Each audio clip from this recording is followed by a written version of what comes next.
এগুলো হচ্ছে আলহামদুলিল্লাহ আমাদের নরসিংদীর একটি গৌরব, অহংকার। তো আমাদের নরসিংদী জেলাতে এই লটকল ফল বেশি জন্মায়। তো যারা যারা এই লটকলগুলো খাইতে চান অবশ্যই আর 15 থেকে 20 দিনের মধ্যে ইনশাল্লাহ বাজারে আসবে। একটু সামনের দিকে আসো। এই যে দেখতে পাচ্ছেন লটকলগুলো মোটামুটি একটি কালার কিন্তু আইসা পড়ছে। তো লটকল যারা যারা খাবেন অবশ্যই চলে আসবেন আমাদের নরসিংদীতে। আপনাদের জন্য অগ্রিম দাওয়াত রইল লটকল খাওয়ার। আর আমার কাছে লটকল খুবই ভালো লাগে। আপনাদের কাছে কেমন লাগে অবশ্যই কমেন্টের মাধ্যমে জানাবেন এবং পাশে থাকবেন। লটকল খুবই একটি সুস্বাদু ফল, যা খেলে আপনার মানে রুচি বাড়বে এবং আপনার ডায়াবেটিস কন্ট্রোলে চলে আসবে। সুতরাং এর কোনো বিকল্প নাই। অনেক রোগের ওষুধের কাজ করে এই লটকল। সো আমাদের নরসিংদী ছাড়া আমার মনে হয় আর কোনো জায়গায় এরকম লটকল গাছ তেমন দেখা যায় না এবং দেখিও নাই। তো যারা যারা লটকল গাছ নিতে চান আমাদের নরসিংদী থেকে নিতে পারবেন। দূর দূরান্ত থেকে এসে অনেকেই লটকল গাছ নিয়ে যায়।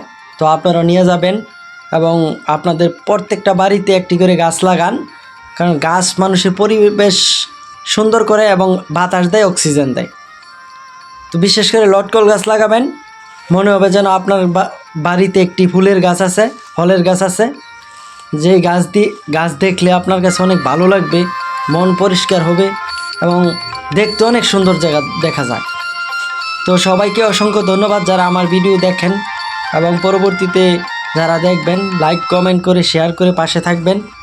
আপনাদের জন্য আমি আরও ইনশাল্লাহ সুন্দর সুন্দর ভিডিও নিয়ে আসব। তো এই বলে আমি আমার কথা শেষ করছি। আপনারা পুরো ভিডিওটা দেখবেন এবং শেয়ার করে পাশে থাকবেন এবং আমাদের নরসিংদীতে সবাইকে দাওয়াত জানাই। ভালো থাকবেন, সুস্থ থাকবেন। এই বলে আমি আমার কথা শেষ করলাম। আল্লাহ হাফেজ।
সমস্যা